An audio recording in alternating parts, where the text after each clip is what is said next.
যখন সে অ্যারেস্ট হয়েছিল তার 2 মাস পরে তার বাচ্চা হয়েছে। এই রাজনীতির কারণে অনেকগুলো পরিবার নষ্ট হয়ে যাচ্ছে।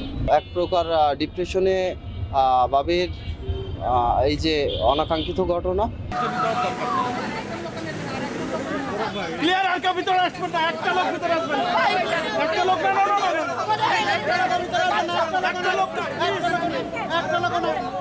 ভাই পরিবেশ নষ্ট করেন না ভাই আপনারা।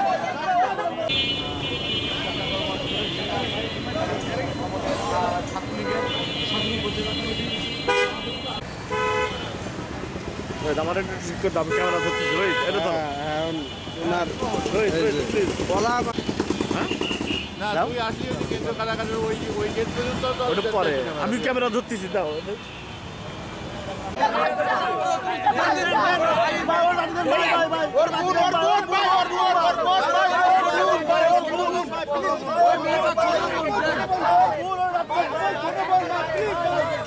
যে মারা গেছে সে হচ্ছে আমার ভাস্তি, আর তার একটা মাত্র ছেলে শেহজাদ।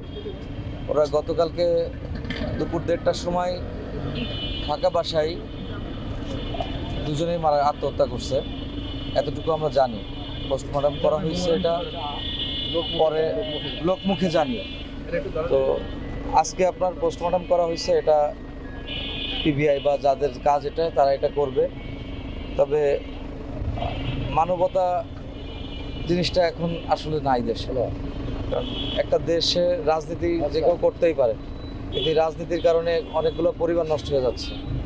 তো সেক্ষেত্রে আমরা পরিবার থেকে চাইছিলাম যে তাকে প্যারোলে মুক্তি দিয়ে অ্যাটলিস্ট তাকে জানাজায় অংশগ্রহণ করে সে তার বউ বাচ্চাকে দেখুক। এক্সট্রিম মশার কয়েল প্ল্যান্ট ফাইবার দিয়ে তৈরি, ডেঙ্গু চিকুনগুনিয়া বাহি সহ যে কোনো মশার বিরুদ্ধে দেয় এক্সট্রিম সুরক্ষা।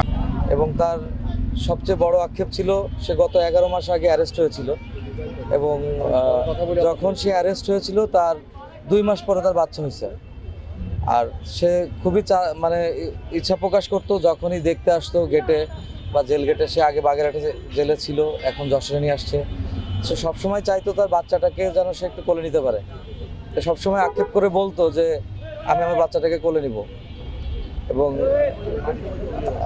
একটা চিঠিও লিখছিল লাস্ট, আপনারা হয়তো দেখছেন অনেকে ফেসবুকের কল্যাণে বা গণমাধ্যমের কল্যাণে দেখছেন, যে একটা লাস্ট যে একটা চিঠি ছিল, সেটাতে লাস্ট কথাটা ছিল তার ওয়াইফের উদ্দেশ্যে যে আমার মারা দেখে রাখিস, আর আমার বাচ্চাটাকে কোলে নিতে পারলাম না, এটা আমার খুব কষ্ট লাগে। তিনি দীর্ঘদিন ধরে 5 তারিখ পরবর্তী সময় তার অনেক হামলা মামলার শিকার। তো তাকে গোপালগঞ্জ থেকে আটক করা হয়। আটক করার পরে তার অনেক মামলার জামিন হয়েছে। তো জামিন হওয়ার পরে যখন আমরা আসছি তাকে নিয়ে যাওয়ার জন্য, তো নতুন মামলায় ঢুকিয়ে দিয়ে তাকে আবার অ্যারেস্ট দেখানো হয়েছে। কোনোভাবেই 11 মাস তাকে ছাড়া হয়নি। তো এক প্রকার ডিপ্রেশনে বাবির এই যে অনাকাঙ্ক্ষিত ঘটনা, বাসায় কেউ ছিল না, বাচ্চা এবং বাবি ছিল। পরবর্তীতে দেখা হয় যে বাবির এই অবস্থা। তো আমরা ভাইয়ের প্যারোলে মুক্তির জন্য আবেদন করছিলাম জেলা সাহেবের কাছে, তো কোনোভাবে তিনি মুক্তি দেননি। আমাদের এখানে নিয়ে আসতে বলছে।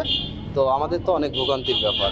আসলে পরিবার তো সবারই আছে, তাদেরও বোঝা উচিত যে তার ফ্যামিলি বলতে তার বাচ্চা, ছোট বাচ্চা এবং ওয়াইফ, তো দুজনই তো নাই।